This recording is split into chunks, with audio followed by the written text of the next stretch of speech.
I am sorry भाभी, ये मोनस था। अगर मेरी बातों से आपको तकलीफ़ पहुंची है तो मोनस ने जैसे मेरी हालत को असेस करते हुए नतीजा निकाला था। तकलीफ़ पहुंची हो तो मैंने सोचा क्या मुझे तकलीफ़ पहुंची थी। मैंने अपने आप से सवाल किया, ये तकलीफ़ क्या होती है? क्या ये तकलीफ़ थी जो मैंने महसूस की थी, या फिर बेइज्जती थी, या फिर ये पछतावा था, या कोई एहसास ज़िया था, या ये कुछ और था, कुछ और जिसको मैं नाम नहीं दे पा रही थी, जिसको कोई नाम नहीं दे सकता था। मुझे इस मौजू पर बात नहीं करनी चाहिए थी। मोनस वजाहत कर रहा था। मुझे असल में अंदाज़ा नहीं था कि आपको इतना बुरा लगेगा, वरना मैं बात करते हुए मोहतात रहता।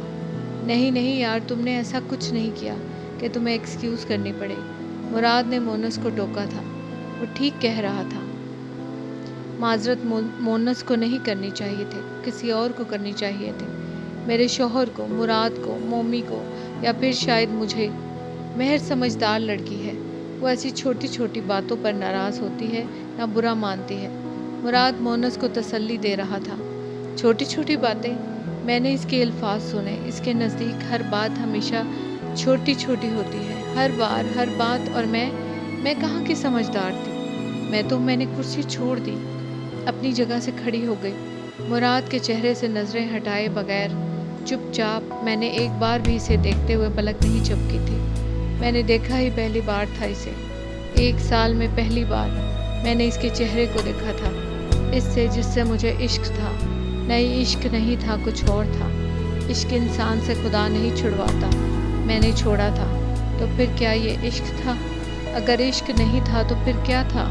और इंसान शर को इस तरह मांगता है जैसे खैर को। और बेशक इंसान बड़ा ही जल्दबाज वाक़या हुआ है। महर रुको, कहाँ जा रही हो? वो मुझे पीछे से आवाज़ें दे रहा था, वो जो मेरा कुछ भी नहीं था। और मैं अगर पीछे मुड़कर देख लेती तो एक बार फिर पत्थर की हो जाती, जैसे 4 साल से पत्थर की हो गई थी। भाभी नाराज़ हो गई हैं मुराद, हमें ये बात नहीं करनी चाहिए थी, मोनस कह रहा था। वो नाराज़ नहीं होती, तुम खाना खाओ। मेरी और इसकी बहुत अच्छी अंडरस्टैंडिंग है, मैं इसे मना लूँगा। वो आखिरी जुमला था जो मैंने सुना था। इसके बाद डाइनिंग रूम से बाहर निकल आई और मैंने पहली बार लाउंज को देखा।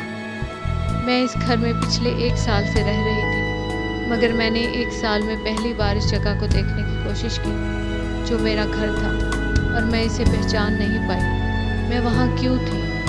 क्या ताल्लुक़ था मेरा इस घर से? मेरा जहन जैसे माफ हो गया था, किसी सवाल का जवाब नहीं दे पा रहा था।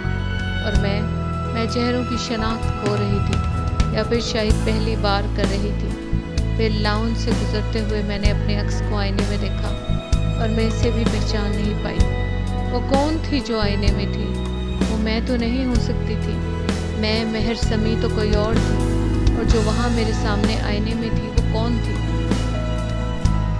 साड़ी में मलबूस कटे हुए स्ट्रीट बाल, जेवरात से लदा भंदा वजूद, मेकअप से लथड़ा चेहरा, क्यूटिक्स लगे लंबे नाखून, स्लीवलेस ब्लाउज से छलकते उरियां बाजू। महर समी। मैंने बेयकीनी से आईने को देखा, फिर अपने नाखूनों को, फिर अपने होठों पर लगी लिपस्टिक को पोरों से छुआ। ये सब कुछ किस वक्त हो गया था? बेयकीनी थी।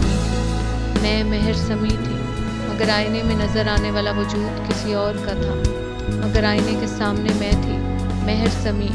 तो फिर आईने के अंदर कौन था? क्या महर समी कोई भयानक ख्वाब था जो ख़त्म हो गया था, या फिर ख्वाब शुरू हुआ था? ए अल्लाह, आपके फजल और मेहरबानियों की कोई कमी नहीं। मैं कदम कदम पर आपको एहसान करता हुआ पाती हूँ। मुझसे आपकी मेहरबानियों का शुक्र अदा नहीं हो पाता। मेरी इस कमी को दरगुजर फरमा।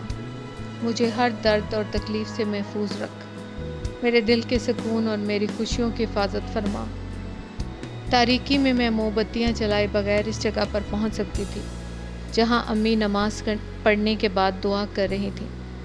मैं बचपन से ये दुआ सुनती आ रही थी, और बचपन से अम्मी को लाउंज में इसी जगह पर नमाज अदा करते देखती आ रही थी।